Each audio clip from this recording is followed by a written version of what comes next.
Hello, and welcome once again to Age of Wonders Planetfall. My name, as always, is Orange, and I'm back finally with the last part of the 8-player dev game, the free-for-all. Um, at the time I'm recording this, it has been a week since I actually played the game, but there's a couple comments in here that I wanted to comment on. One that I was a part of, one that I wasn't. Plus, there's a little bit of the global strategy, but honestly, by this part in the game, I think we just had armies kind of clashing, and we ended up calling it before we could really get into the next strategic layer moves and what people were doing on that level. But um, in that note, I will be skipping probably quite a bit. We have some auto syncs as we set up here, but I'll be skipping through a lot of the strategic layer stuff because it won't affect too much. Um, because I'm not making a lot of decisions really. I'm still at this point in the game sticking to my plan of I'm going to spam forests everywhere because I can and I think it's funny. I'm just still building value modded huntresses for the most part with a little bit of biomancer support and just kind of leaning on that until eventually I get my tier 3 animal summon operation, and then I'll be transitioning into those when they become available. And then because it's the Therians trying them out, I've been using their units to kind of fill some gaps, especially with my heroes. And then here you see the chemist that survived the big fight that ended the last session, or midway through this session, but the last video. I'm modding it up with a couple mods just because it is a tier 3 unit. I actually think it's a very good tier 3 unit, and it's worth investing some Cosmine into, whereas if the other NPC units had survived, there's a pretty good chance I wouldn't have done too much modding for those, just because I don't think they would have needed it. Um, oh, right, and I still have a few naval units as well. My plan was to build a single stack of that just to have a little bit of a patrol on my continent to pick people off over the water if I can. But for the most part, I don't think there's too much going on here. Although I will say, um, I've probably skipped over it, but as far as in the game goes, this guy is now my vassal, so I do feel a little obliged to defend him. However, everybody else in this continent is extremely scared of me. So you can see here there's a triple stack of this Kyoko pushing up for the city that I've given to my other vassal. And the units that I was originally sending back home, I've now pulled off to do the best defense I can. I figure if I have to fight, I might as well fight in a place I'm willing to sacrifice as opposed to a place I'd really rather not. And in the meantime, continue to build up at home. Ask my Amazon ally to the south if she would push against the Vanguard player that attacked me. Um, and really just try to, as cheaply as I can, be fighting on other people's territory and not fighting on my own. Um, again, we passed the turn here. Cleaning up some hero levels. And I was mostly out of items anyways, but I am so energy crunched that it's just like, yeah, I'm not using none of these. I might as well just sell it all for the 50 energy, and that's another huntress at some point.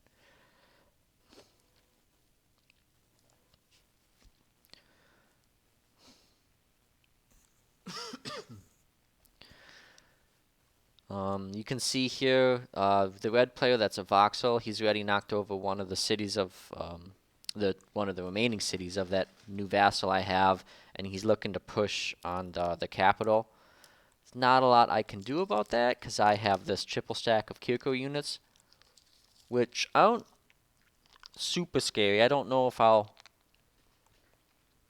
hover over them to let you see what they're all modded up with, but like they're not any better than my stacks, and I figure I can probably handle my stacks better than this other guy can handle his. Yeah, there I clicked on him. There's a couple frenzied in there, a few snipers. Nothing too terrifying. Um, do some water clearing. I don't need the vehicle, so I'll sell it.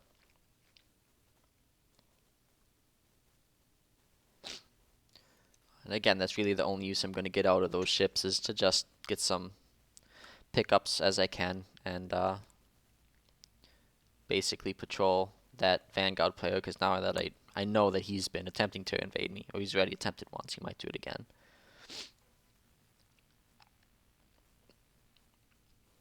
The voxel stack is really scary, though. He's got a lot of stuff coming in.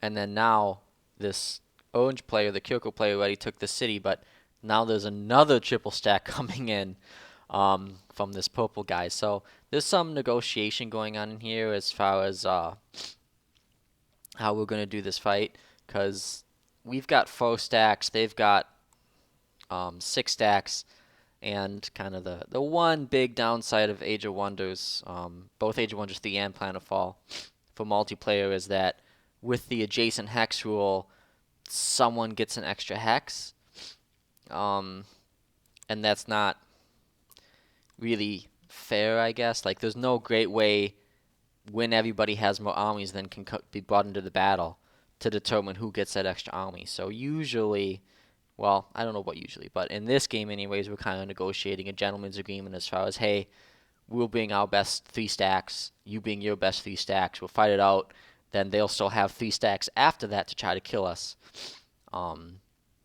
if they've done enough damage to us.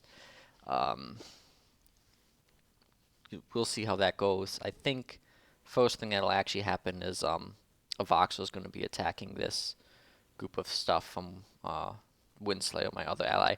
And despite the fact that I've beaten a couple of his stacks, this is actually really scary. He's got some really well kitted out units there. He's got some decent tier NPC stuff, plus he's got he's probably not quite as modded as he would like to be, but he's got some enforcers that are pretty scary. And I'll just kind of skip through this and get to the fights, 'cause that's the interesting part. Strategically, again, I think I've discussed how that's actually going to play. And yeah, again, it'll be 3-on-3 plus the militia. Normally, I think I house rule that the attacker can get that extra stack because the militia is involved, but no big deal. This is, I think, the tier 3 militia. It might be just the tier 2 because it's the capital, but he's got 2 tanks, which is pretty good. Let's actually go back and take a look at those indentured because I modded them out. So he's got the flanker mod, and then he's got the Celestian one. So similar to what I have, he's just got, oh, not this, the detector mod, right? And the stag resistance, that's a little weird, but just putting some value mods on. Don't want to have too much invested in the tier 1s. I don't know. I mean, I guess just put any mods in whatever you've got. Shield Ramos, I would like on everything. I'm not sure if I would put the stag resist on everything, but it's at the end of the day, you're still saving actions, and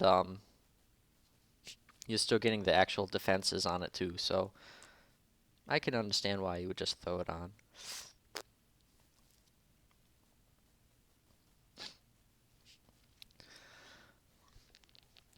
And Winslayer was pretty nervous about this fight. He's asking me and Ninju more than once for kind of advice on things as we play it out here. Voxel has some unmodded stuff that he's brought into this fight. He's got a whole nother stack of I think 2 more modded gunships and 3 modded Echo Walkers that he couldn't get here this turn.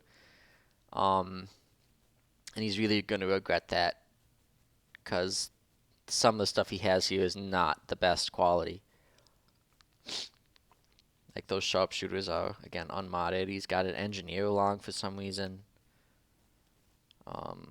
This stack isn't even full.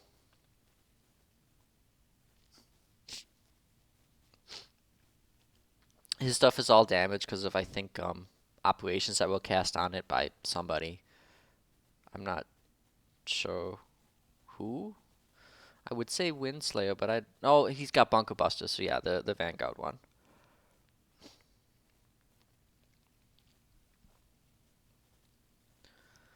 And again, I'm just kind of curiously checking. He's actually really modded out that engineer. I'd be pretty scared if he was building, like if he had multiple of those, but he's just got the one.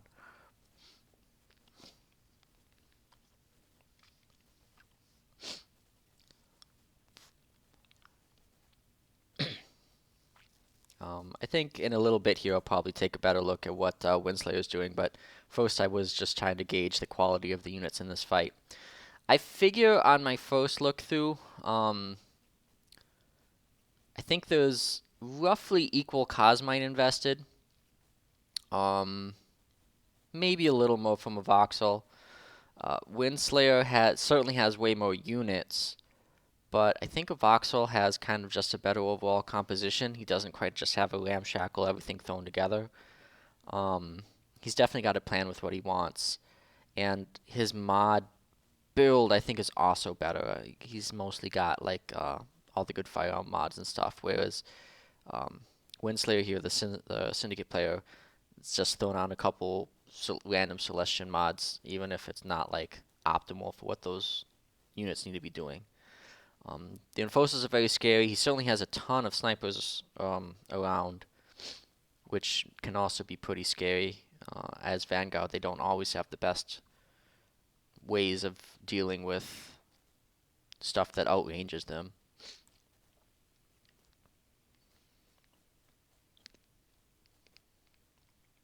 At least at this stage in the game.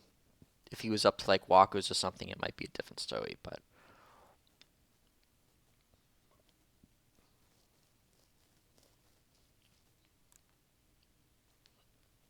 um, this is one big misplay. I have no idea why he pushed that guy out.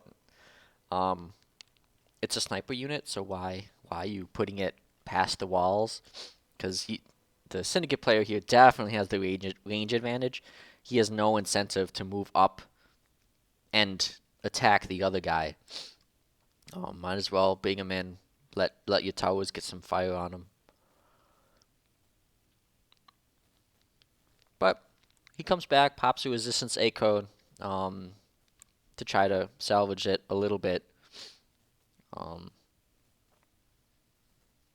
I can't remember if he pointed that out that he could do that or if he did it on his own. It doesn't matter really. Um, Again, the misplay already happened as far as there was no need to pop that sniper that far forward. And I, oddly enough, in general, as I skim back to the other side of the play here, he's got a lot of his snipers very far back. Typically, I want to be fighting around the layer of these bunkers and the top of the stairs, kind of going around there. Not necessarily out in the turrets with snipers because then you're vulnerable to a lot of AoE stuff. But if you can at least be on that level, you still have plenty of cover around. You actually tend to have almost as much cover there as you do when you go all the way up, because this counts as half cover for the two tiles behind it. Um, and again, from there, your towers are at the point that they will take some fire, especially when your opponent is kind of all range 7 stuff for the most part. They shoot the towers, you maybe push forward one tile and shoot them right back, so you kind of get a free round more often than not um, when you're positioned that way. Whereas in this situation, I mean, he's got units that are way out of the line, and he can't. They're never going to get close enough to do it. Like he overwatched a guy in the back. What are you doing that for? There's nothing there that he's going to be ever shooting at. You might as well get those guys pushed up. Yes, you're going to be clumped up a little bit, but I don't believe this Vanguard player, anyways. He's got the gunships that do some AoE, but he doesn't have like the AoE troopers that I was fighting in my previous video. So yes, you can get AoE'd, but I'm a little less afraid of the AoE coming out of this stack.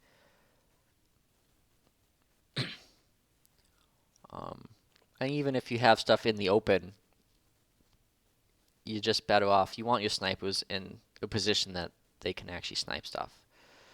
Um, so now here at the end, he does end up pushing forward some militia. That too, you can see me hovering over it of, hey, do breach round. He's not going to shoot you anyways, so take your free turn to do that.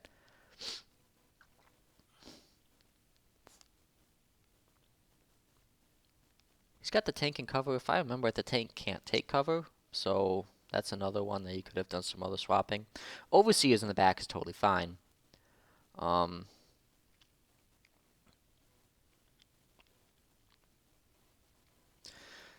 the other one to look at here is because he has so many units, he's kind of just pushed everything forward and been equally strong everywhere. Maybe you want to kind of focus one flank. Now, he is pulling some stuff to, well, it'll be his right flank, the left flank for a voxel here, the Vanguard, but um, he's pretty well universally distributed his units, which isn't, like, that's not wrong. I generally prefer to overload a flank if I can. And there is a weak flank here that's kind of ripe for doing that, but um, that's more of a, I think, a stylistic choice. I wouldn't say that's a mistake to do what he did here.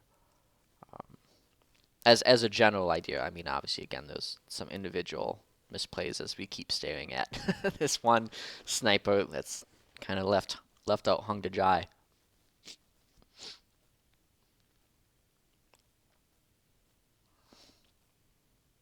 I think he actually has like 3 of these chemists in this fight, which is pretty good. I like I said earlier in this video, the chemist is quite a good unit, I think.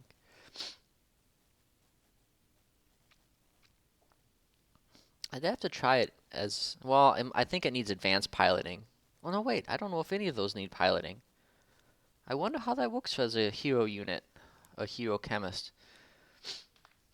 Um, thing is, they're not really damage dealers. Usually, you want your heroes to be shooting stuff hard because you can mod them up, and poke them up to do so. Whereas the chemist is more of a supporty type unit. So, yeah. I mean, it'd be interesting. It'd be fun to try it. I don't know if it would be the strongest option though. For all the third injectors, I think. Well, until maybe you get up to the apex or whatever it's called, the big guy, the tier 4. Um, the bunny is the best hero ability for him. Um, popping the echo walkers early, putting them forward so that they'll take fire from the turrets. That's good. I don't remember if this gets shot by both turrets or not. But I think that other turret would shoot the gun turret, the engineer turret anyway. So I'm not sure if I would put the engineer turret where he did. Um, it's blocking his movement forward. I don't, I can't see the ranges. I don't have those memorized as far as what that turret can shoot, but it's a little far back for me. Um, I think I'd be a little more aggressive with it.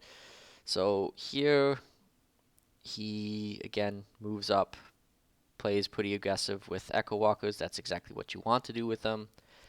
If I bet his movement wasn't quite good enough that he couldn't get to there and put an attack out, but he still aggressively moves forward so that he can get that unit under melee overwatch.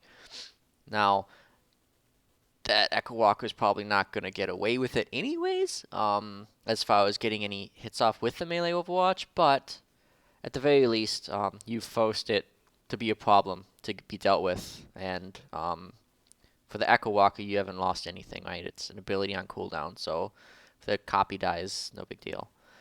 He also popped a missile shot to knock down some walls, some cover, deal a little bit of chip damage as well.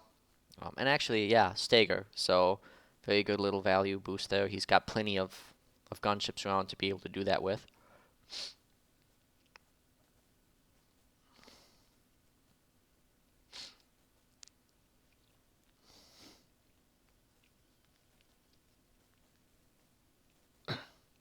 It's kind of with his weak side there.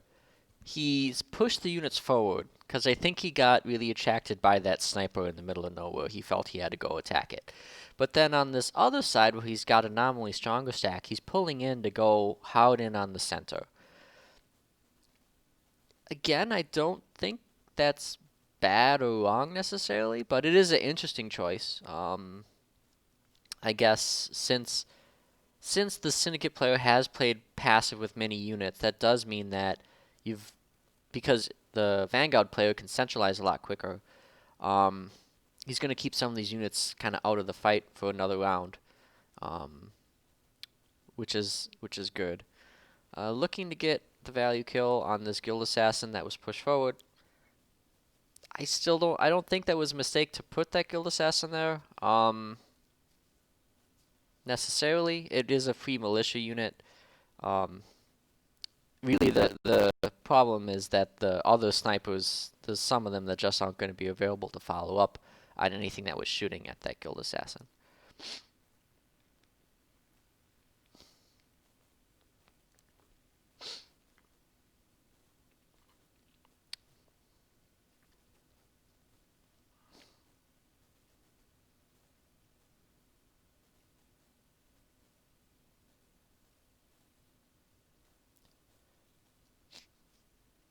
Keeps getting kind of screwed out a little bit by some of these shots.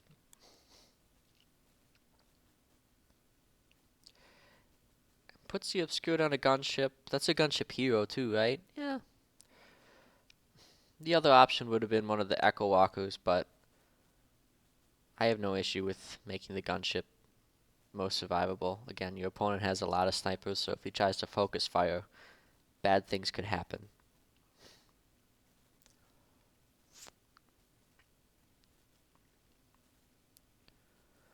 Um, this is now he kind of misplayed one there.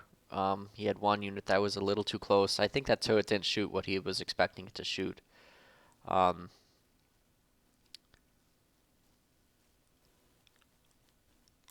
have the penguins, which are kind of a free unit, lightly modded. They are going to go in and take that Overwatch hit instead of the hero. Again, some of this is based off of our advice. Um, because the other options, these are stagger resistant anyways, so he doesn't really have any options to stagger. I don't think anything here does massive Overwatch on this flank right now. Um, so something was going to eat that hit, and that's kind of your most expendable unit. The Enforcers are way better. They're just, I mean, a way better unit as far as you don't want it to be taking damage if it doesn't have to. Now, it's possible he could have killed it without having anything take that Overwatch, but you're going to want to bump those penguins in anyways. Um, and you're taking losses in a fight this big as well, so um, I think you accept that, yes, you're going to take 10 damage or 12 damage, whatever it is, and set up to get some melee hits and stuff on those Echo Walkers. Got a really nice hit on that, I can't even remember the name of the vehicle, but that hero in a vehicle up there, I'm not sure if he's going to be able to follow up on it. Maybe if he has an op or something to nuke that hero out of the vehicle. This again is kind of where if he'd been a little bit better on his sniper positioning, he would have had a better follow up on it. But again, he got one good shot. Now he's doing some kind of crowd control on this other Echo Walker, putting it in a slow field. Playing aggressive with bouncers.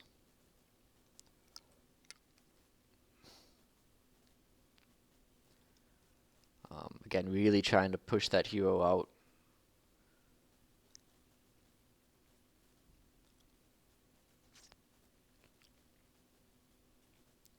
If I recall, time becomes an issue, I think, for both players in this as well. Long-term timers don't seem like a problem until you get fights like this.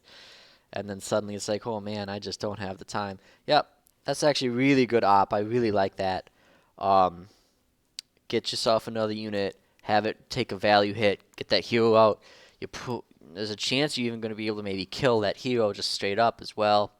And then you still have that free spawn unit helping you overload this weak flank.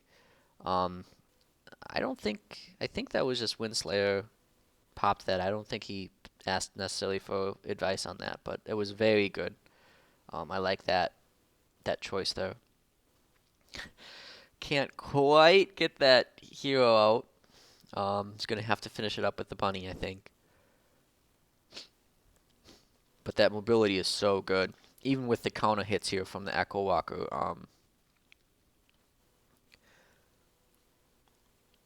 You still have just so much kind of alpha strike potential with those guys.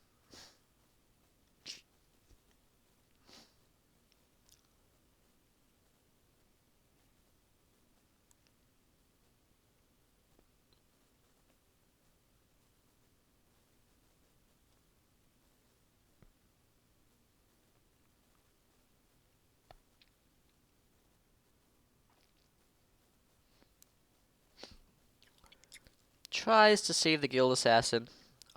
That's worth doing. It's not like it was going to help him anyways to get one pot shot off. And if he can keep the sniper in back sniping, all the better to him. Now this tank moving back, I don't know what that was. The point of that was. Um,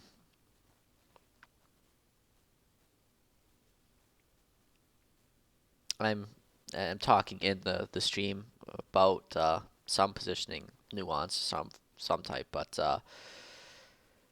takes a heal on his hero, sure. All that stuff's still in the resistance cloud, so that's all pretty good there. There's another resistance cloud here on stuff that's not even under threat of being hit.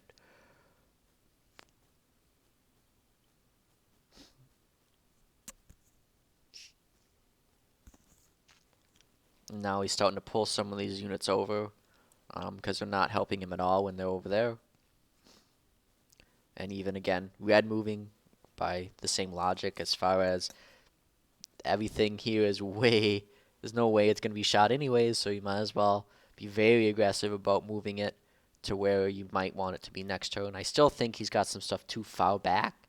This Wraith tank could have been well up here. That Chemist could be a couple tiles further up, but um, as far as the general movement of stuff away from that abandoned flank, that's good.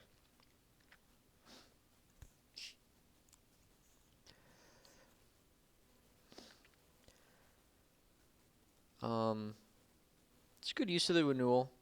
Again, I'm an aggressive player, so I will continue to advocate. You could have been a couple tiles for the forward with that, but as far as the heal positioning, but the heal was good. It is a militia unit, but it's a sniper. It'll be continue to be effective through the entirety of the fight. It should be the last unit to die. Well, you'd like it to be the last unit to die.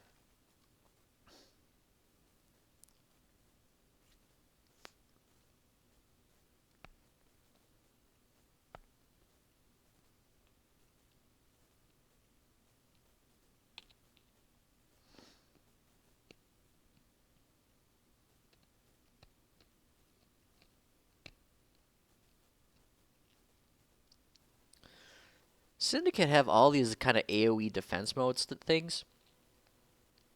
They're certainly interesting. I don't know always how good they are. The Mirage's unit I haven't played a ton with. I play a lot with Enforcers. And Enforcers I like mostly for their psi melee damage, so they just ignore all defense stats. Mirages are harder to find a fit for. Now again, it's a militia unit, so you're at the cost of free, or close to free. You can't really argue too long about it. It is going to struggle against this gunship line, though.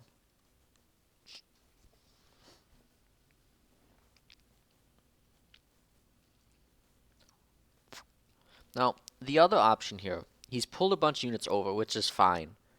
I said before that I tend to be a very aggressive player. I think I would have taken some of this stuff and pushed it out and go engage the enemy a little more. Um, yes, you have a bunch of snipers that outrange stuff, but notice all the snipers are way over here anyways. Um, you've got some units here, and you've actually got some good engage units, right? You've got some indentured you're probably willing to get pretty feisty with. You've got these 2 free tanks that you could be pushing out with to try to get some good engage on. Um, yeah, you could have pushed out in that flank as well, instead of playing a more passive game. Now, that probably means you will take more losses. To inflict more losses, it depends on how the fight plays out, but um, I just like to.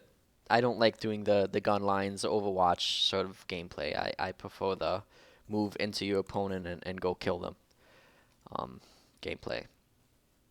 So I think either one worked. I don't have an like it's not a bad move to do what he did by any means.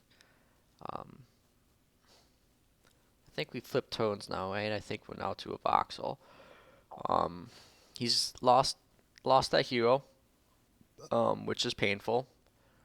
But other than that, he hasn't lost any real units.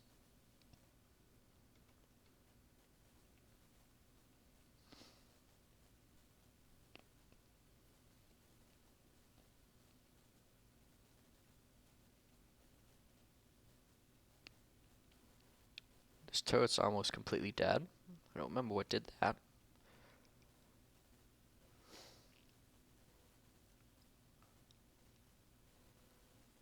Alright. So now he starts pushing in um, with some of these gunships, which, yeah. Now, this is where I ask, why do you have a hero unit, a hero sniper that doesn't have stagger resist? Which that should, if you have access to it, that should never happen. If your snipers need stagger resist, otherwise they just cannot be as effective.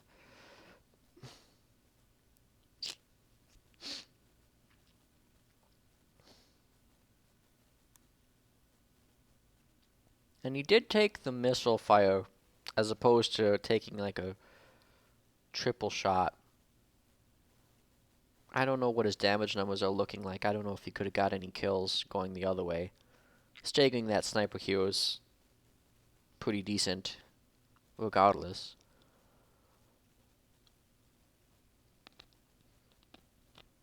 But he's just in trouble on that side of the fight. Um, Sends up Echo Walkers to do Echo Walker things.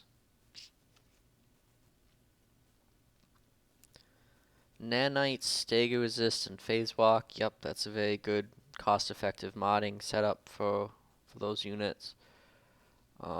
Did mean that he didn't have to blow the walls down, but he did that for a different reason. He was doing that to stagger that guild assassin and maybe kill it at the time.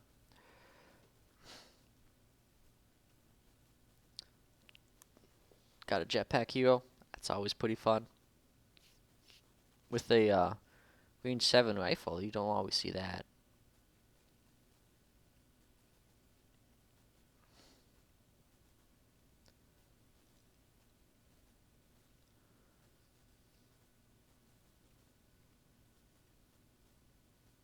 Void Augmentation Chemist, that's nasty. Phase Walk is a really good mod. It's just very valuable in these long drag-out fights like this.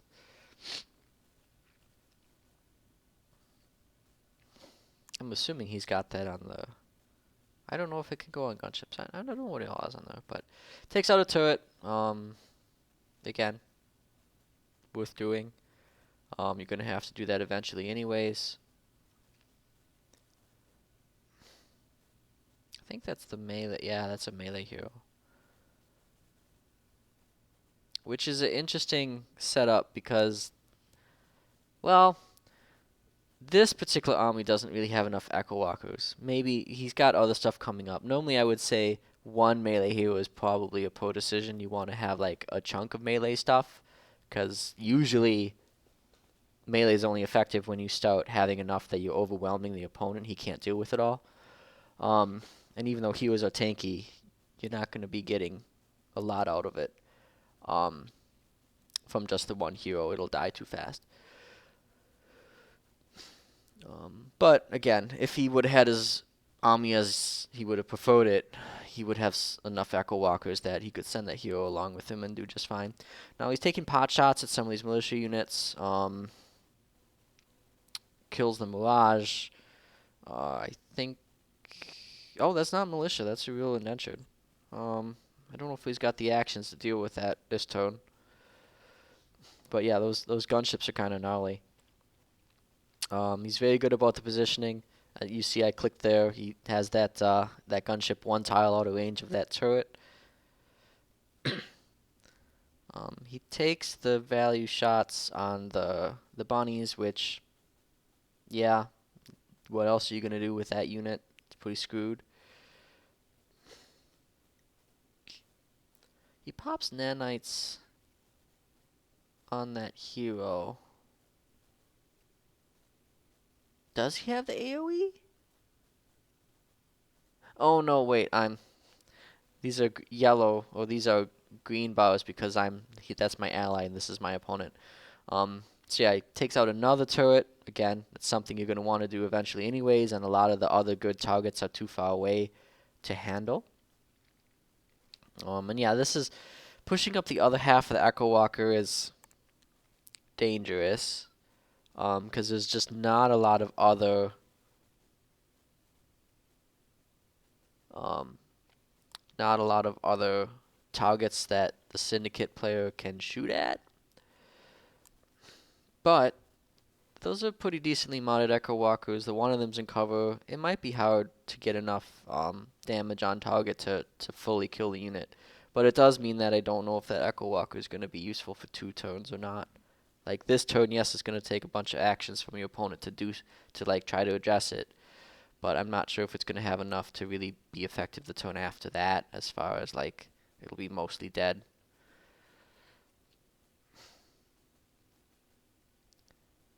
Gets a couple unlucky shots to not be able to finish off that indentured. But, so in this past round, 2 turrets have gone down, indentured's almost gone down, and on the flip side, a hero was killed for the Vanguard. So, oh, and that Mirage went down as well, but that was militia. Um, it's still, I mean, that's trade is certainly worse off for Vanguard right now, but they're still in this fight as far as he's got a lot of really dangerous stuff that needs to be addressed, and is pushing up in the center, looking pretty scary. But the Syndicate player has a lot of tier 3s lying around, even if a lot of them aren't really modded all that much, or at all, because 2 of them are militia units.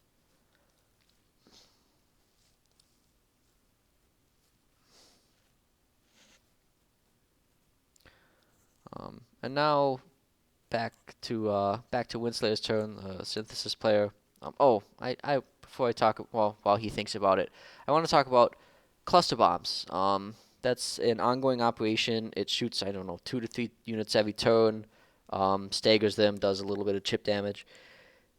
I don't think it's a very good I think that was the wrong choice for this fight. That operation can be strong, but usually not in player versus player. The preferred use case for that is something like clearing a 6 stack of AI. That gunship's going to go down. That's a lot of Cosmite to lose. But back to the point. It's good in like a smaller fight because when it shoots the 3 targets or whatever it is consistently, like that's half your opponent's army. In something like this, where your opponent has, I don't know, 20 units, 20 plus units, you're not going to be consistently staggering stuff. Plus, in this case, it's Celestian. The majority of units on the battlefield already are stagger resistant, so it's doubly not doing anything. All you're doing is distributing like 18 damage to 3 random units in chunks of 6 or whatever it is. Like, that's just terrible value. There had to have been something better to use his op points on than that. So I think that was a misplay by a voxel there, as far as operations matter quite a bit, and cluster bombs is usually a very low value operation. Um, Again, the some good use of attacks here to snipe out that ramjet. Was able to use some of the air-to-air from that sentinel. That's you don't see very often because it's a summon, but use some air-to-air shots to chunk it down and then clean up with some other random units. Pushing those penguins forward again to once more eat that melee overwatch from the Echo Walker on a low value unit, and then free up the bunnies to be more mobile and do bunny things without being at risk. Um, he has the shotgun that has a jumping attack, which was extremely powerful there because he got a crit. Um, kind of backbreaking. Almost gets the kill on the Echo Walker. I think so. I think what happens here is Ninja says, "Oh, don't worry about that anymore because it's going to die," which is true. But I think it dies. I think the damage tick is at the if it doesn't leave this tile, the damage tick is at the end of the turn, not the beginning. Um, so if he would have used an action to kill that unit, it wouldn't have got its actions. Like it wouldn't have been able to do 2 more rounds of attacks. Um, he has enough stuff over here that may have been worth it, as opposed to letting it get some attacks off. I don't know. It's not a huge deal either way. In the meantime, that push forward trooper also dies. Um, just from all the units that are on this flank.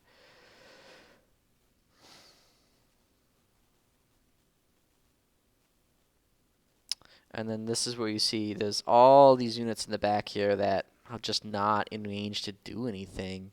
Now, he is going to get some sniper shots off with those guys, but there's nothing really special about those sniper shots. Like, the value of the sharpshooter is in its heal ability, not so much its base attack.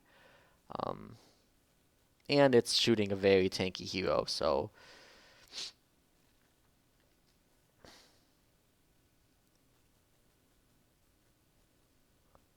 this I don't think I would have done. Like, yeah, the shield's nice, and I think I tell him that, but what you really want to do is try to get that guy up engaged with this other hero so that the other guy needs to adjust that enforcer.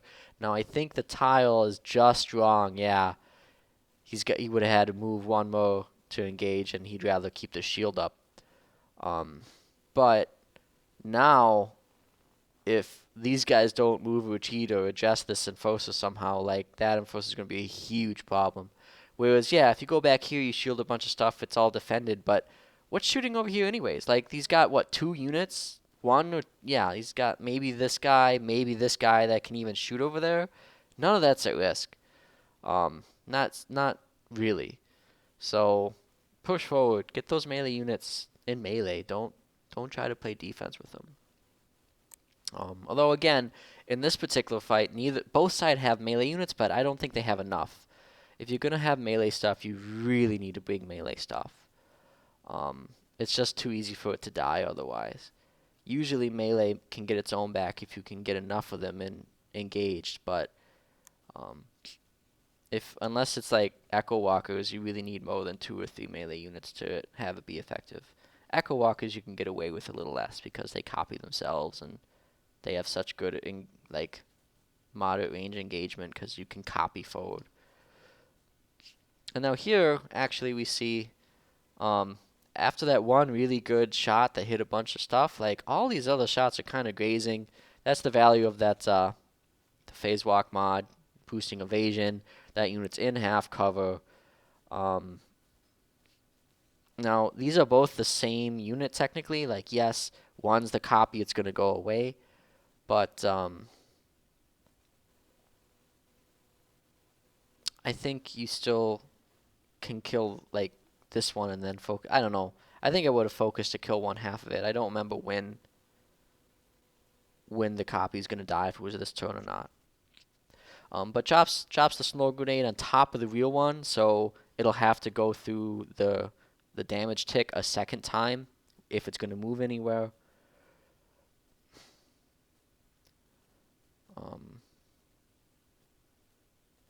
Pulls back on that right flank. He must be, yeah, he's afraid of the bunny.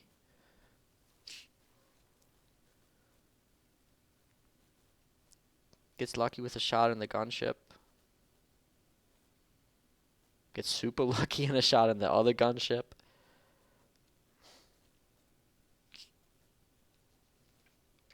This one, that's a better one. Yeah, see here he actually got lucky on the units that hit. There were a lot of stuff that wouldn't have been staggered.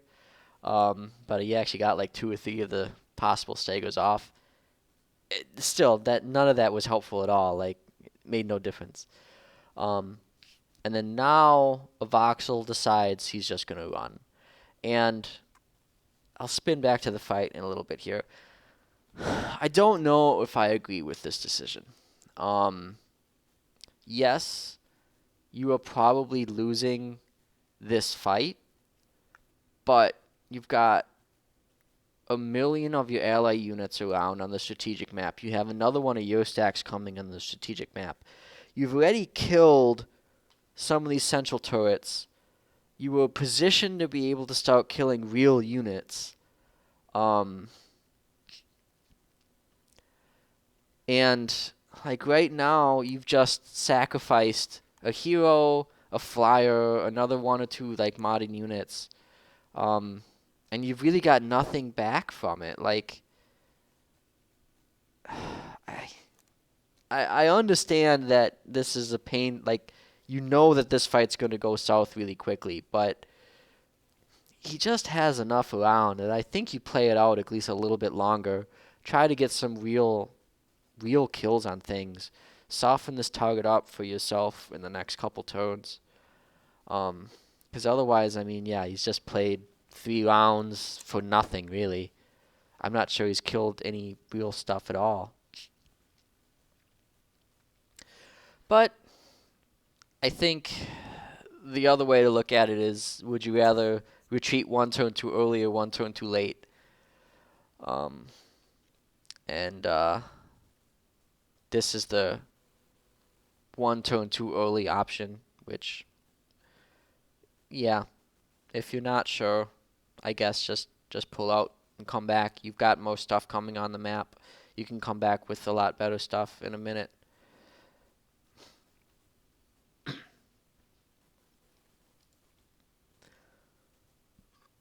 But yeah, again, these turrets are dead in the middle. He had Echo Walkers pushed up that were going to be about to maybe do some kills. I guess the real problem is he doesn't have great great targets for stuff. All the stuff that you really want to kill is on this flank on a Voxel's right here, which is pretty overloaded. Anyways, we can skip through that. Other Echo Walker dies, and that's all that happens. So we'll just pass on the rest of that battle. And we will actually let's. I don't remember. Yeah, I won't see it, but this now is us kind of staging between myself and Ninju, and then these other 2 guys. What's our line of combat here?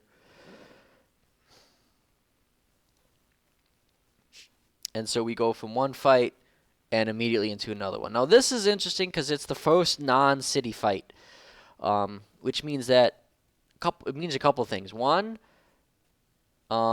we start like it's a lot less familiar engagement. People fight on cities all the time, so everyone knows the ranges and stuff very well. Open field fights like this, not so much. Now it's also a forest battle because I spammed the forest operation on this, and I wanted to make sure I got my morale boost. As far as the opponents here, I think there's 1 stack of Shikaun on both sides, and then it's 2 Amazon stacks versus 2 Kirko stacks.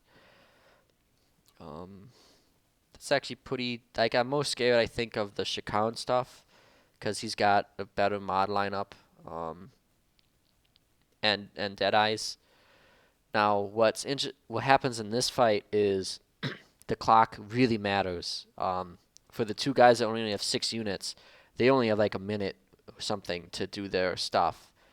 Um, and it hurts the other Deadeye guy because this is his first fight of the game, and he hasn't had time to really get calibrated to how much time he does or doesn't have. Um, as far as like the plan for this fight, normally you would try to pick off the single stack so that you move their operations from the fight as early as possible. But that's a very strong stack, and because of the layout of the engagement, um, we aren't close enough to overload there. Like it's 7 hexes, and the empty hex is in between that guy's stack and my stuff. So we have to instead push forward. Um, Both Ninja and I have short range stuff. We need to be aggressive. So we're going to move in on this Kyoko stack here and just try to get in there as quickly as possible um, with our toys.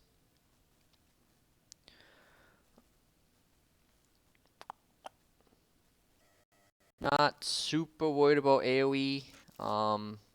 There's a couple frenzied or something here, but if it shows up, it shows up. I've got some cost-effective map-wide healing things, and I just really need to engage as best I can. Um, Want to pop Warcry.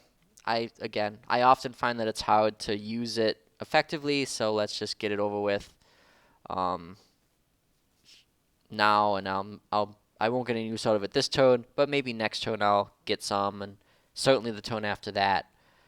Um, and if all I get is 2 or 3 shots with the damage buff, that's enough, considering that's like my other option was defense mode, which isn't helping at all.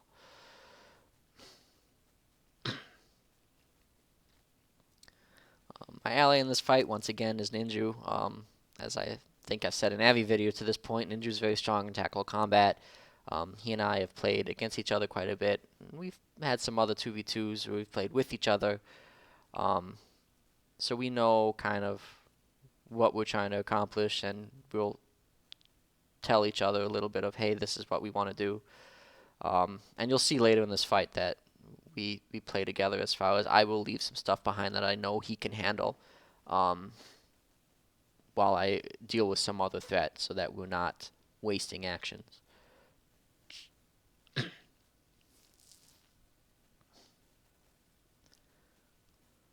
In the meantime, I'm just kind of checking on mod stuff because I am comfortable that, yes, Ninja will aggressively position forward because that's, what he's got to do. Now, I didn't do a lot of red moves because actually that center square tends to start a little closer, and if I push way too far over, then I have a chance of getting overwhelmed if this other Kyoko stack is aggressively moved. So um, Ninju moves a lot of red move stuff because that other guy is either gonna kind of stand, take it, and die, or he's gonna try to retreat away. And with newer players, they're probably gonna try to consolidate their forces. Um,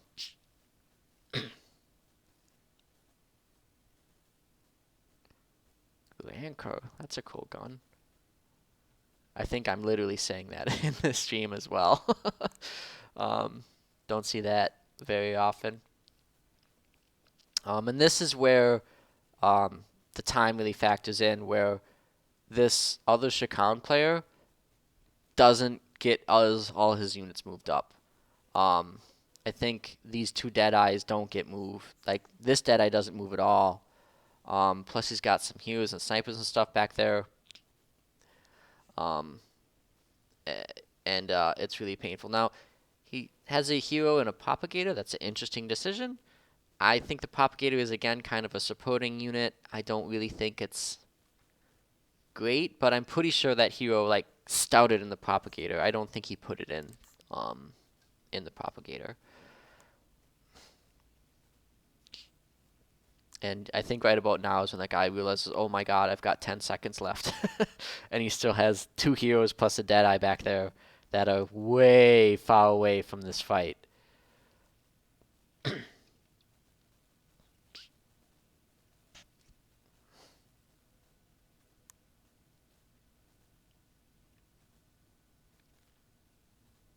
Aztec Fangs. So he's got a melee hero.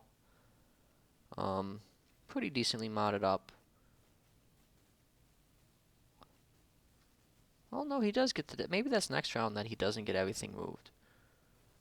Maybe it's just the heroes. I don't know, cause he gets all of his stuff moved up, but the way we're moving and positioning, it's pretty far away from him. And Deadeyes, yes, they have a single action attack, which mitigates a lot of the issues from cumbersome.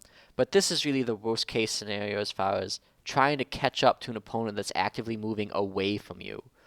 Um, as opposed to like moving forward to engage with somebody. They are just going to have trouble. There's a hero that he just doesn't get around to moving at all, um, which is bad. He's going to wish he had that.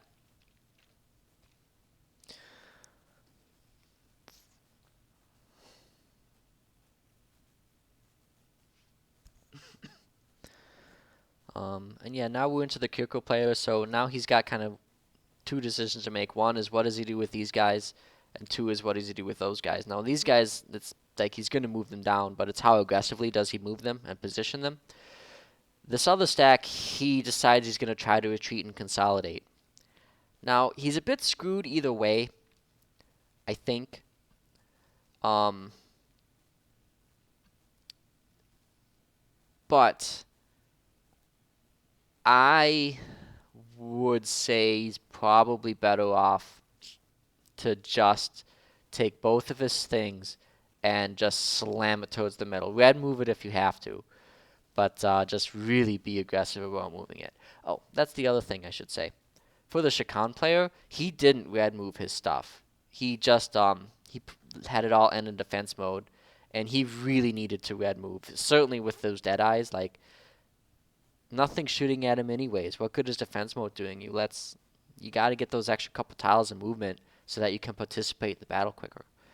Um, but yeah, as far as this Kiriko player, he puts all of his stuff in kind of one chunk, which now it can be AoE'd, and it's all in engagement range of me, and to a slightly less extent Ninja. I think some of Ninja stuff is still a little too far away, but like I've got Hunches up there, so you know the AoE stagger blinds are coming.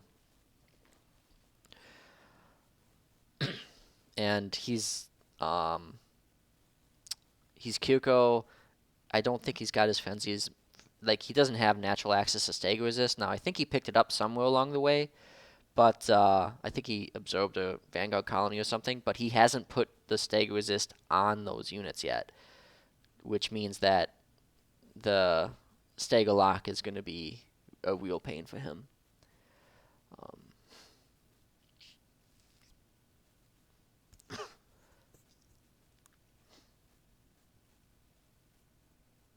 just in general, I think again this is some of the I play a lot of multiplayer that these other guys don't. Um, and I tend to play fast anyway, so I can think a little better under the clock. Um, I think the best play would have been to try to get close engaged as quickly as possible, because that way you're a little more like here you're all clumped together. It's bad, but if you could close engage, be a little more spread out. Yes, you're gonna take some hits, but um, that was gonna happen either way, and at least that way you kind of have the 12 on 6 as opposed to now it's going to be me and Ninja having the 12 on 6 where I've got 6 and he's got his 6. I think this turn it does happen that I also run out of time. Um, I think I don't get around to moving up all of my huntresses from this back stack here, but maybe not. Maybe there's a turn I do that. Um, Again, it's been a week, so I don't remember the exact flow of this fight. I remember it happened, I just don't remember which turn. Or maybe it's the other way. Maybe I remember to move everything up because I know I'm going to want it, but I might not get all my shots off. Anyways,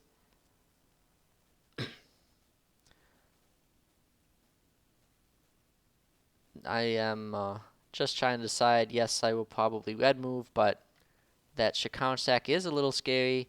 I I am I am cognizant that it's there, So I don't want to be too full out aggressively moving forward.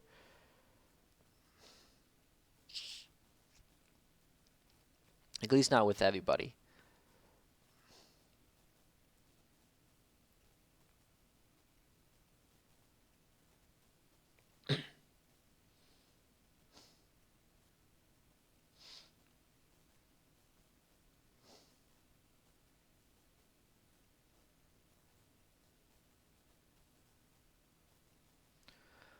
Um, and yeah, again, I'm already a minute and a half down on my timer.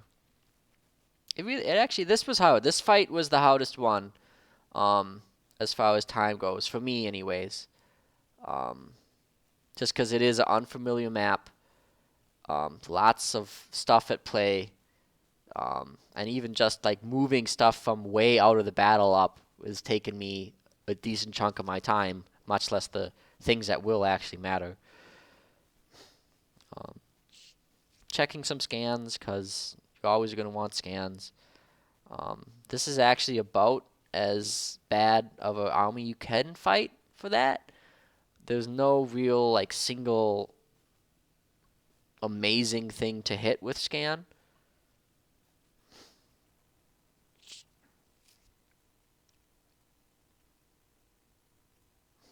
Plus that I think my biomancers are in that other stack. Um, and I don't really want to use my hacker's action on a scan if I can avoid it.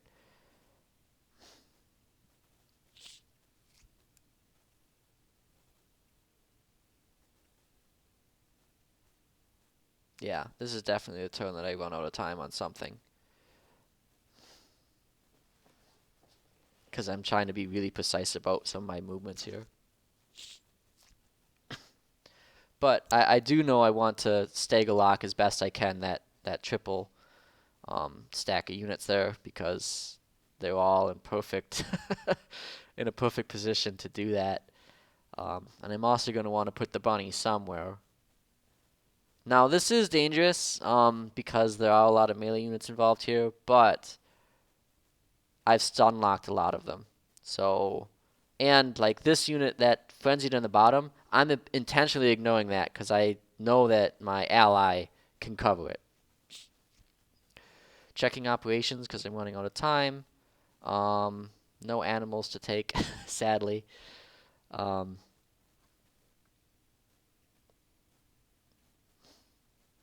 5 seconds, and I run out of time. So yeah, that's I have a hero I didn't use plus the hacker attack that I didn't use. So pretty bad, but I got the staggers off that I really wanted. Um, and I'm not in a terrible position as far as I would have liked that Lancer further aggressively positioned quite a bit, but the hacker can sit where it is. It's not really at risk. Um, I just lost the damage from it.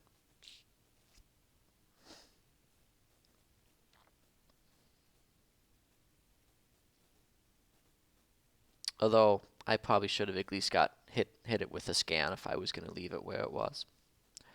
Oh well.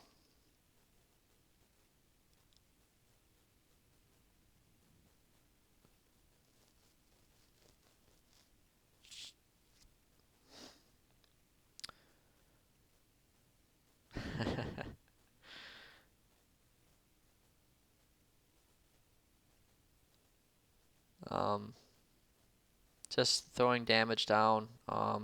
He's had a little bit less decisions to make, and I think he's checking ops now to see what he's going to kill. If I remember right, he just drops the Promethean AoE and hits my own unit, which is fine. It's pretty tanky.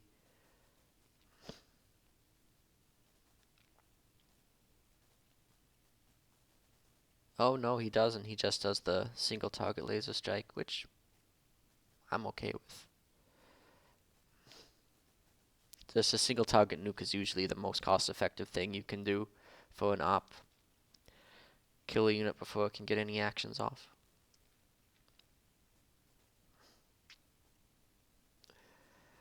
Now in this position, this is where the decision on the last turn made such a difference. I was able to really stagger lock these whole chunks of units. His other stuff is really too far away to engage this turn. At most, he's going to be able to take a couple pot shots at some huntresses or something. This other ally, because he didn't red move, now even if he does a red move this turn, like he's still not in engagement range. Um, they're just they're continually fighting like locally outnumbered. Yes, we started even, and they probably have more Cosmite invested. They certainly have better units involved, um, than our side does, but we just have better positioning overall. I do kind of miss that this guy slides over and I kind of ignore him. I really shouldn't because that is a scary hero, but I don't really get punished for it either. And that maybe should have been his, like, just try to get his stuff, move it straight down, but he opts instead to try to move things in to support his ally, which, yeah, otherwise he'd just be killing huntresses, which aren't really, like, huntresses don't matter to that Shakan player at all. What am I going to do? Blind or move one action from the single action attack units? I guess the blind would hurt, but they're tier 2s.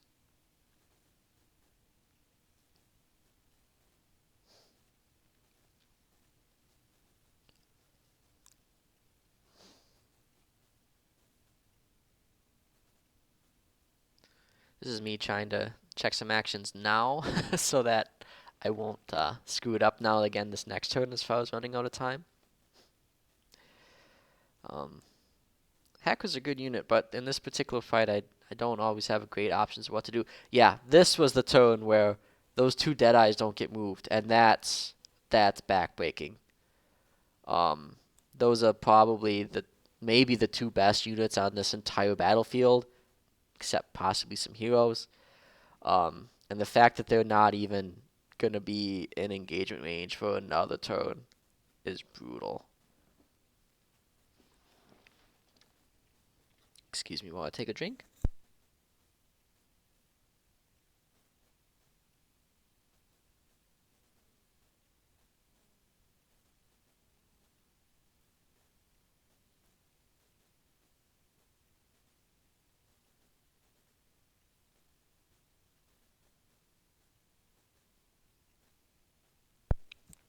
All right, so um, the Kiko player is Promethean, so he has those AoE ops.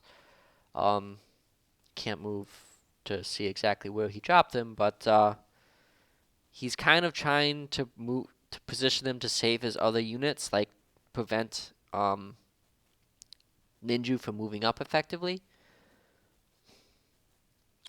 He might also have the self heal mod as well. I'm not sure. Bounces some bunnies in, which I think this is the first time now that that's really gonna get punished because I have a melee hero right there. That's just really gonna chunk through him. But yeah, a lot of the other fights, for one reason or another, that hasn't really been the case. But now, as that bunny's gonna be in a world of pain in a hot second.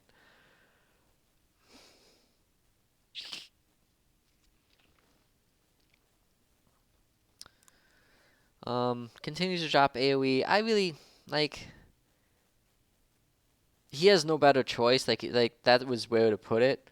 Um, but I don't always know. Like that's so map dependent and it's so opponent dependent, and if that's even useful. I knew that Huntress was going to be like at risk in the positioning there, but I really wanted to get the blind off. I'm basically sacrificing one unit to lock 3 units out of this entire round of combat. Um, and right now, it's not even dead, so it might get healed and get another round of use out of it.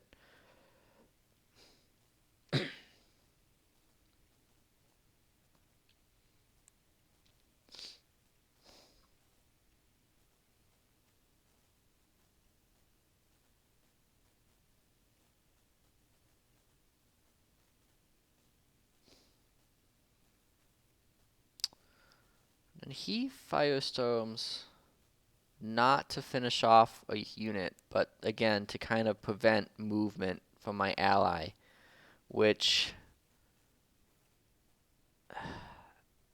I just think removing actions is so important. And again, like those hunches, I'm getting such value out of them. This was just a flat out misplay. I can't flank that unit anyways. Um, unless I stagger it. Do I stagger it? I might. I might be smart enough to do that. Otherwise, I think I just wanted the charge. Oh, yeah, I wanted the charge bonus. And then now it's going to be flanked from units. Okay, so that wasn't bad. That wasn't a misplay. It is going to put that my hero at risk of being counterflanked by a bunch of stuff. But dirty little secret is that heroes are often like your leader, not heroes, but your leader is often the most expendable unit on the battlefield because it's the only one that will come back with all of its mods for free, um, with no extra effort on your part. Now you can technically lose the game if you would lose your capital or something, but in this particular fight, like the worst is that it means my hero is not anywhere on this continent anymore on the strategic level, which is a bit of an annoyance. But I'm losing a bunch of units over here anyways. I know I'm going to need more reinforcements coming in at some point. Um, if I'm going to pick one unit to lose, my leader is the one to do it. Checking some 2 hits here, asking my ally, hey, what do you think you can deal with? Um,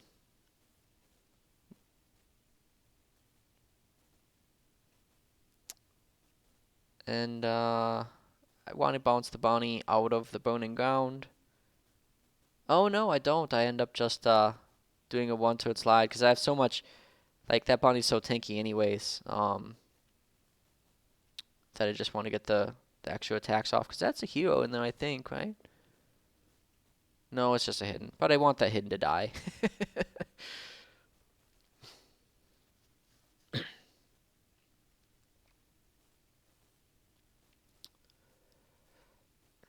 Trying to get this Stagger to play nice.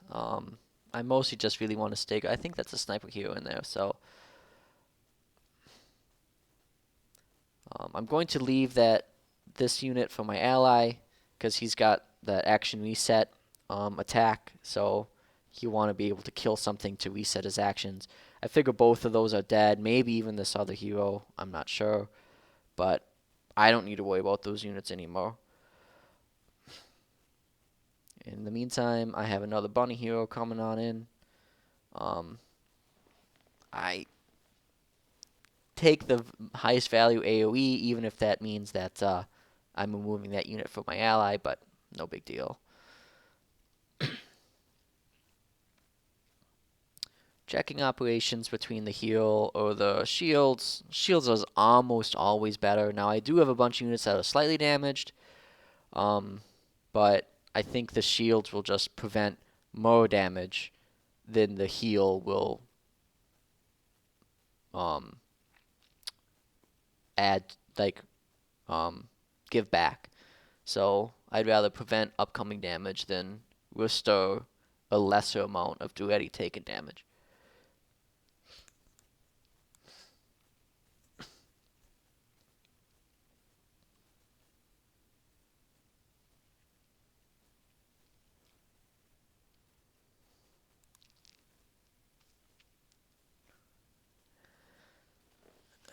And yeah, he's just looking for some Oppo stuff and how dangerous he wants to play this. Um, he'd filled something with despair, so he gets the free unit from it. I have that on one of my heroes too. Yep, here comes the shot followed by another shot. I think he actually, I don't remember if he goes for the hero or if he goes for this other unit.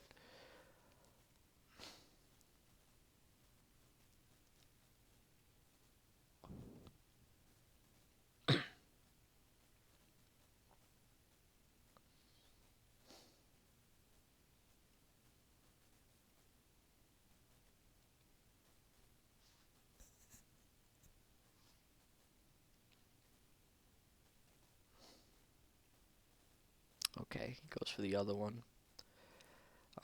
Which, yeah, the hero wasn't gonna die. It's under melee Overwatch. I think Echoes give melee Overwatch. Um, Definitely go for the kill. Remove actions as best you can. Um, I don't know if he hits some of my units with that replicating restoration. I don't know if he thought that hard about it. I think he just kind of shot it at the center mass of things that had taken damage. There's not a lot of other great things for him to do with his ops. I suppose he could have just saved him, but um, some of that stuff was all immolated, and getting rid of that status effect is very important. So now we're back to the Shakan player, the opposing Shakan player, who again have forgotten his dead eyes. High frequency projection, I think, is just a AoE nuke. Inflict something. Disoriented. It's like minus morale, except better, because it can stack with minus morale.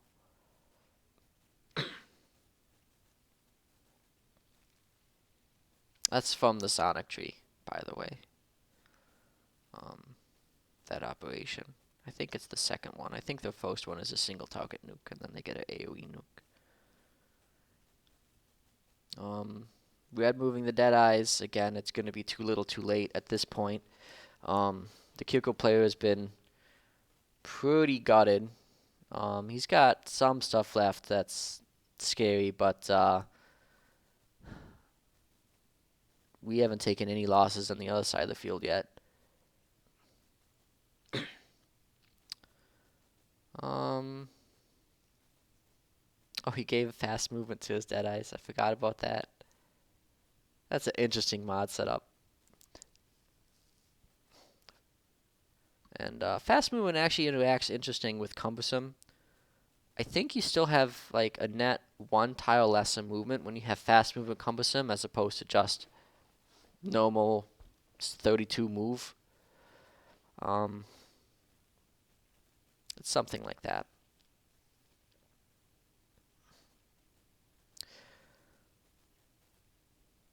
In the meantime, his other decisions are all pretty easy. Just red move what you can red move. Um, Start taking pot shots at my hero to try to get, or my leader, to get that off the board because it's certainly in a vulnerable position. Um, Although it can't be flanked, so it's going to take more actions than you'd imagine.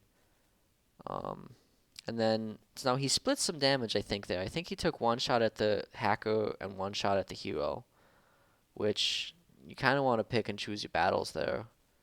With this other hero in the wave corner, he summons I think those are healing drones or something.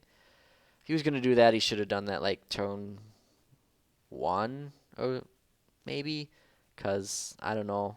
That drone's not going to do anything for him.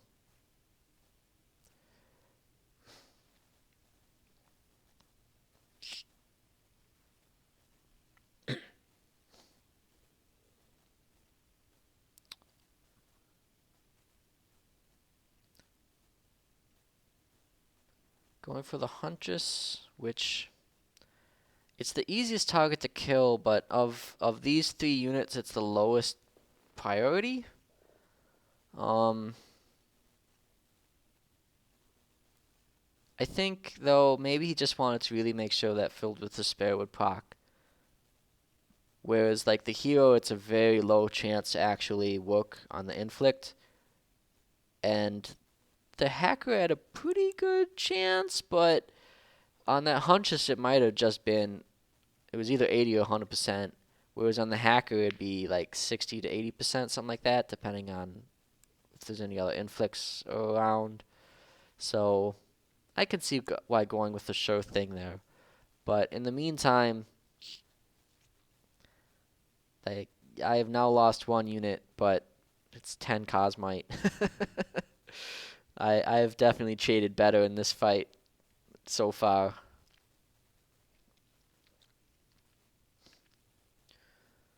Um, those AoE damaging operations are getting good value for him though.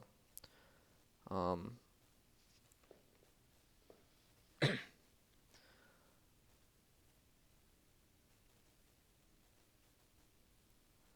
I have another Mega attack with this bunny. Um, I remember though I can move other bunny. Why take friendly fire if you don't have to? Even that's just nasty. The critical flanking triple shot.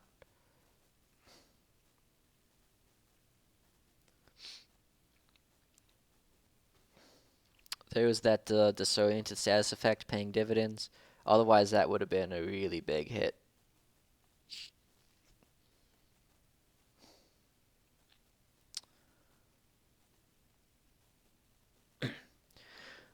Having all this fuel on fire is a little annoying at this point. Not too bad for me necessarily, because a lot of my other huntresses on this flank can show up anyways, and avoid it all. But it is restricting my movement a little.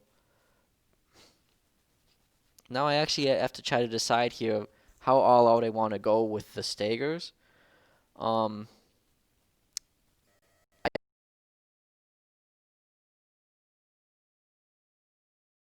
I need to say no. Things froze up on my end. I want to make sure I can continue to stagger over multiple turns, not just necessarily do a full stagger lock this turn. Um, but I have enough huntresses that I don't think it's going to be a huge problem either way. I think that I can just at least get, I mean, even just two staggers is doing a ton, but if I can triple stagger, then um, enough stuff will be dead by next turn.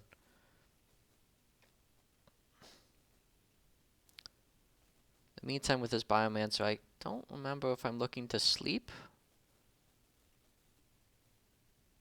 or shoot, or if I hadn't decided yet. Because I think I come in, yeah, I get the full stagger lock. And there's nothing to really heal either.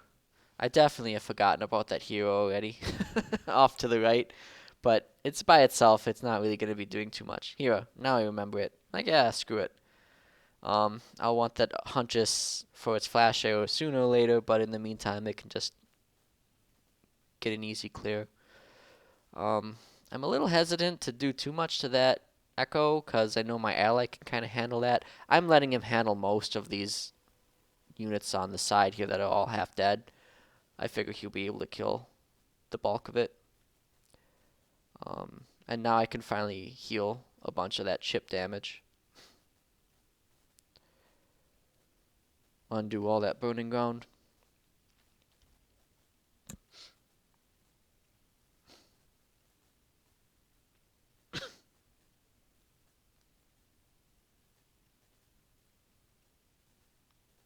Now, the one I maybe should have put a little more focus on was this, that hidden back there, because it's pretty far away from my allied handle, and he's gonna have to spend quite a few actions finishing off all these other units.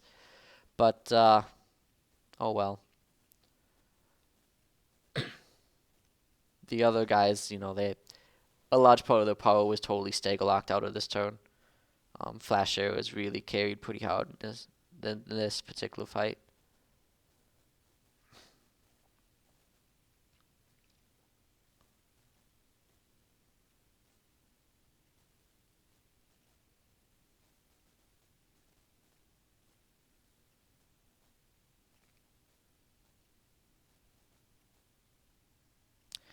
Yeah, he makes an interesting choice that he tries to push all the way around to this left side.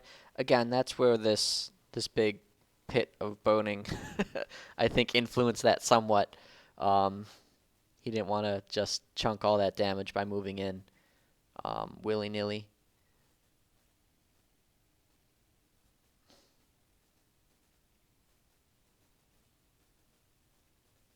I think he's checking operations right now to see exactly what he can all get killed.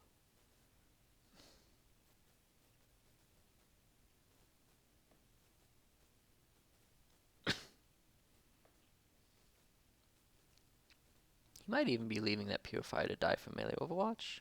Or does he use this Raider to finish it off? Or does he kill that Scout? No, the Scout's just sleeping. He shouldn't have to worry about it. Okay, yeah, he finishes that off.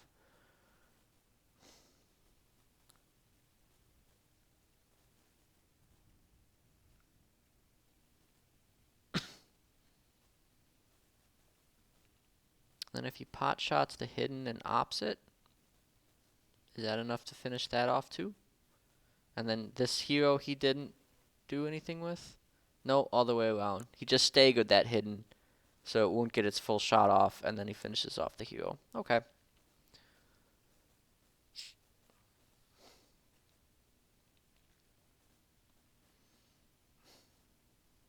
I maybe would have done that the other way, because Echoes do have melee overwatch. That's the big red stick.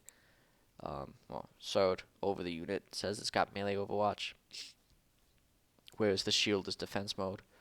Um, yeah, not a big deal either way. Heroes can be scary to leave alive. And the hidden won't be a really big problem, I don't think. Um, both Shikon and Amazons have decent amount of shields for the side damage.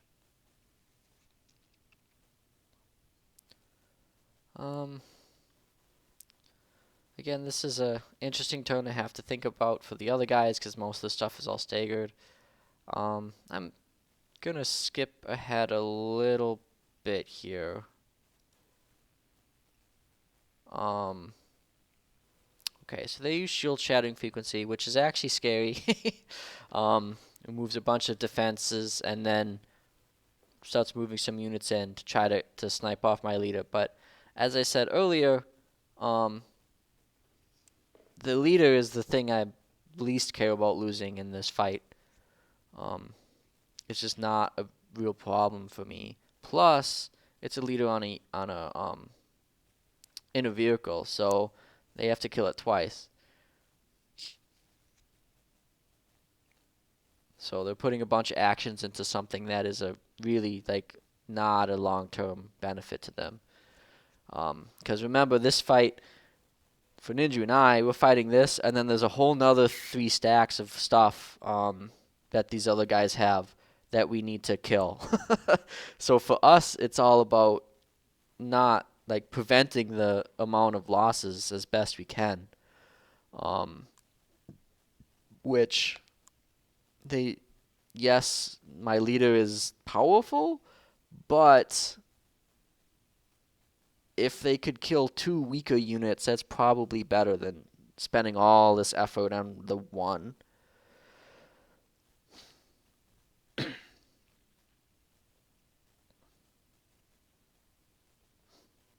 Is that hidden coming back to bite us? Pops my hero out. But it's not dead, so I can try to heal it.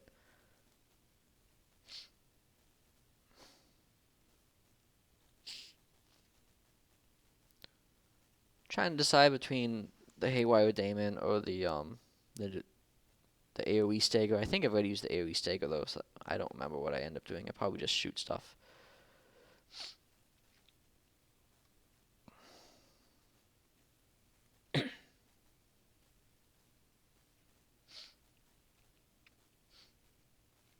Hidden are always annoying to have to try to kill.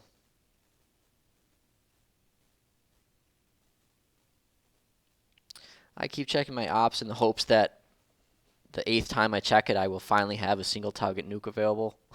I never do. But these bounty heroes, man, just continuing to be brutal. It's not just the mobility, but it also turns units to face them, which just starts opening up all these powerful flanks and stuff. This is where I decide, hey, I think my leader's gonna die anyways, so I probably will just take a pot shot with it instead of trying to heal it up.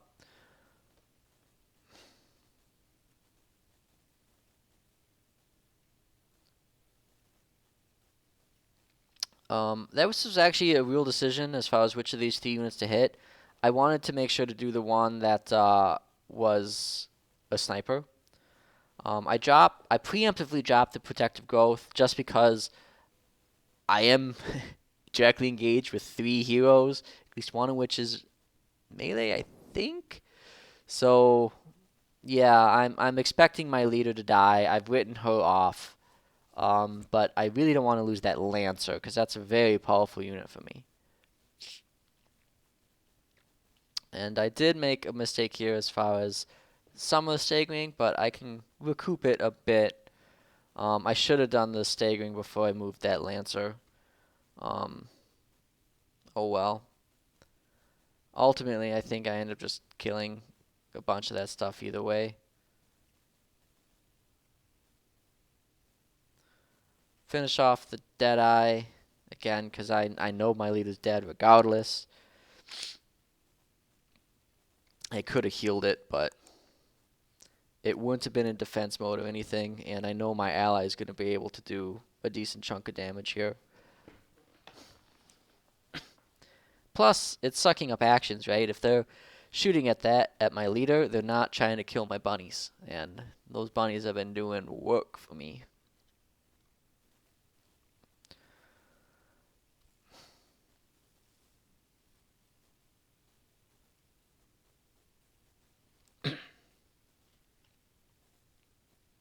So all this little chip damage from the burning ground is less impactful for Shakam because they're epimorphic regeneration.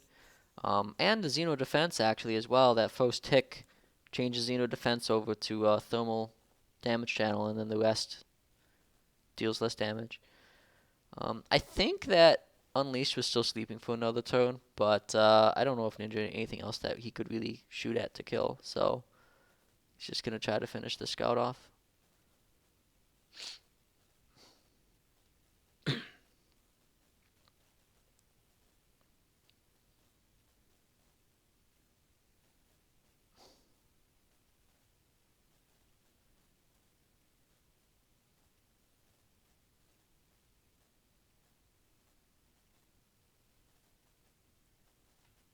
Finishes the Unleashed, finishes the Deadeye. I finished the other Deadeye that was back there.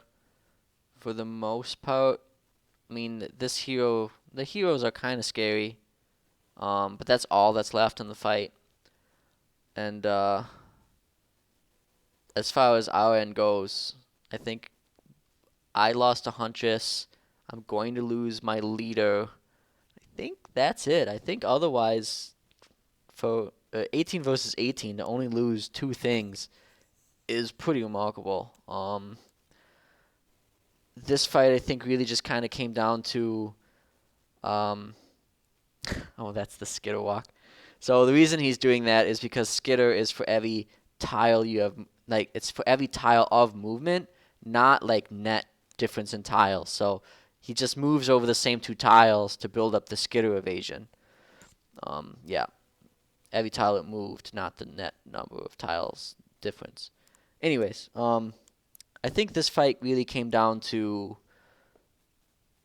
AoE positioning for my flash arrows to abuse, and just general multiplayer experience as far as Ninja and I can walk into this fight and just play it out a lot faster than the other guys can as far as our target prioritization, working together, knowing which ops to cast and where. Now, I actually think the opponents did do a pretty good job with their ops. I don't know exactly what they all had available to them, but they were nuking the right things, putting the nukes down in a pretty good area. Now, again, they're Promethean, so that's pretty easy to do with Promethean. The because everything you have AOE up the wazoo, and it's leaving that persistent damage as well. But the Deadeyes not getting into the fight earlier was a pretty big misplay. Um, then they just didn't know how to react to us crashing in on that one weak flank, um, or on the overloaded flank where we had three stacks that could kind of, well, two stacks that could kind of outnumber 2 to 1, and that was painful. That hurt them.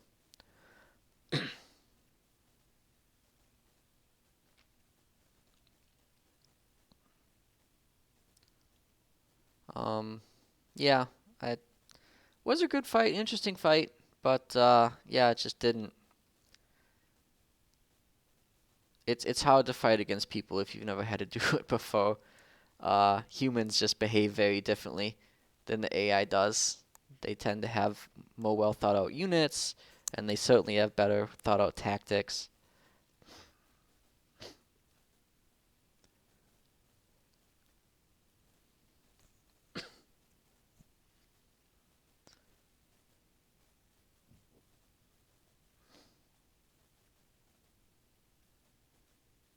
Get a Biomancer kill, that doesn't happen every day.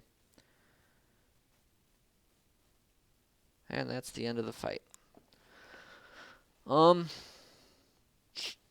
Again, that's pretty good as far as what we needed to have happen.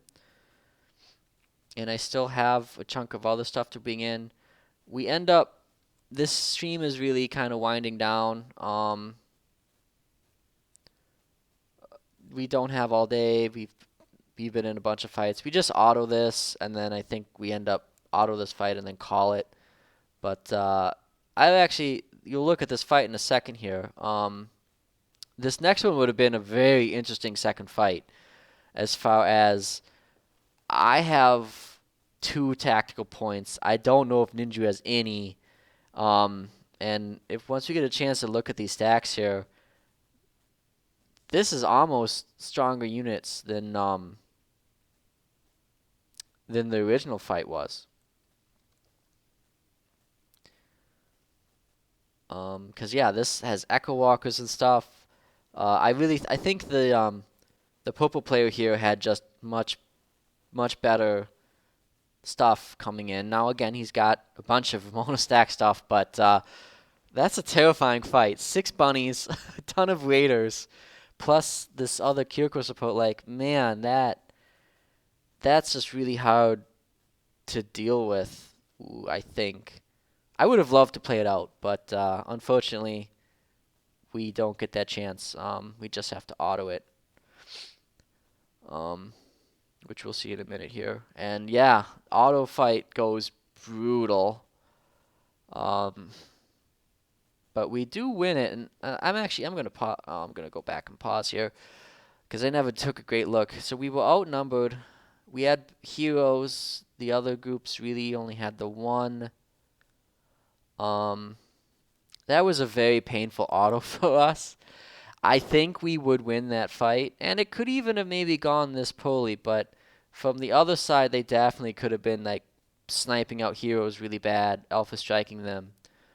And just in general, I think this was a lot more even fight than the other fight that just happened. Like, this 6 stack of bunnies is, even though they're not really modded, is terrifying. I don't know what mods are on those raiders either. I wish we would have had the time to play that out. And I think from here,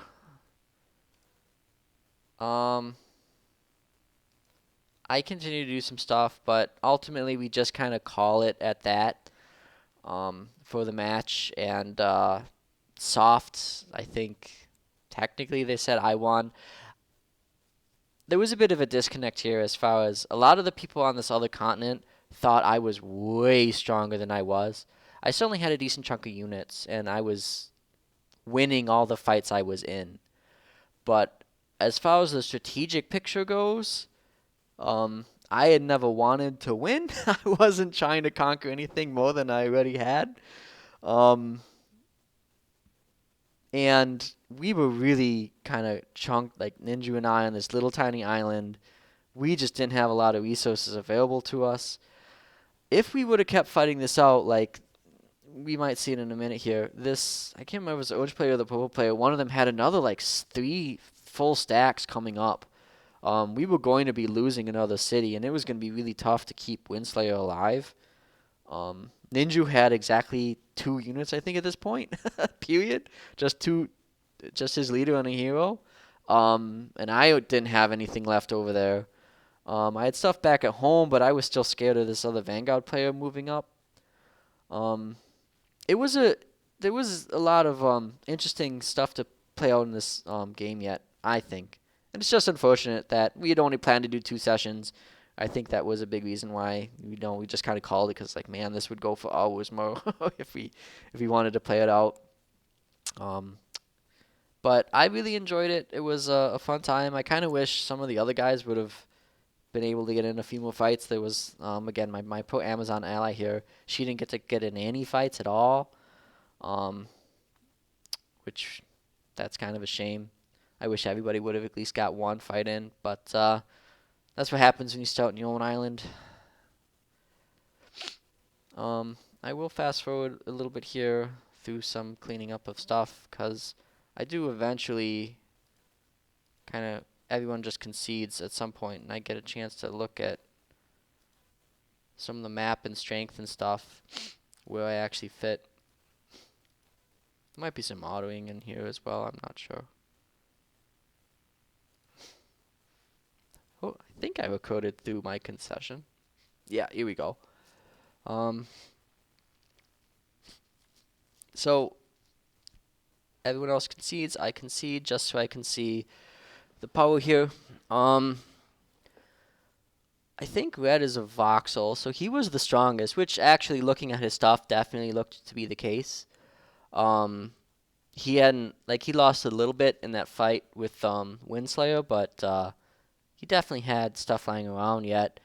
I was second strongest here. Oh, he did auto a fight that I skipped past that he lost all his stuff autoing against Windslayer. Which if he'd have manualed it out, I don't think it would have played out that way. But the way the auto worked out, it just wrecked his whole army. So the only people left with armies, I think, Winsley had a few units. I had my stuff back at home. My ally had a bunch of units, and I think that Vanguard player to the south of me had a stack or two that he was using to defend. But I was still at the top of the power rankings at the end of this, at the very last turn here. But overall, I think, yeah, like I said, very interesting game. Wish I could have kept playing it out to see how it would have finished, because I wasn't trying to win. I just wanted to start summoning animals, and I think I was still 3 turns away from it. Yeah,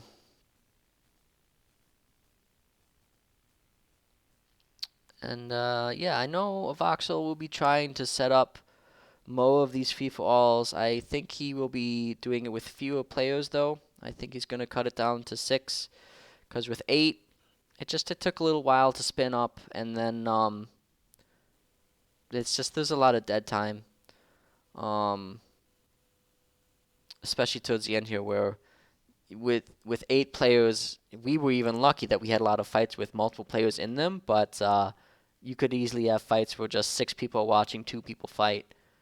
And this game, it ended up that I participated in almost every fight. I think there was only one manual fight I didn't have at least a unit in.